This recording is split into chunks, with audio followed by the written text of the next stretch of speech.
আমরা একদিনের জন্য ফুল ফ্যামিলি এসেছিলাম ওই বর্ধমানে একটু ঘোরাফেরা করতে।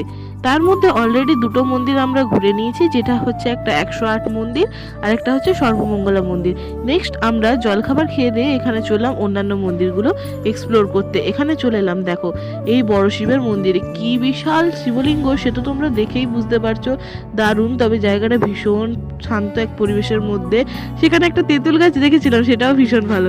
তো যাই হোক, এখানে দেখো আমরা চলে এসেছি এবার লাঞ্চ সারতে, কারণ আমরা যখন লাঞ্চ করছি তখন মোটামুটি ওই 3টে সাড়ে 3টে, খেয়ে উঠতে 4টে সাড়ে 4টে। তো যাই হোক, এখানে দেখো যা করতে আমাদের খাবার আসছিল, দাদা ভাইয়ের খাবারে একটু ভাগ বসালাম, মানে তরকা রুটিতে। তারপরে চলে এলো আমাদের লাঞ্চ। আমাদের লাঞ্চে ছিল ভাত, ডাল, আলু পোস্ত, সবজি, ভাজা, পাঁপড়, চাটনি, এই সমস্ত দিয়েই ছিল। খাবারটা একদম ঘরোয়া, ভীষণ ভালো। আর এখানে যে হোটেলটা হচ্ছে রায় হোটেল, এটা অনেক ফেমাস হোটেল, তোমরা জেনেই থাকবে।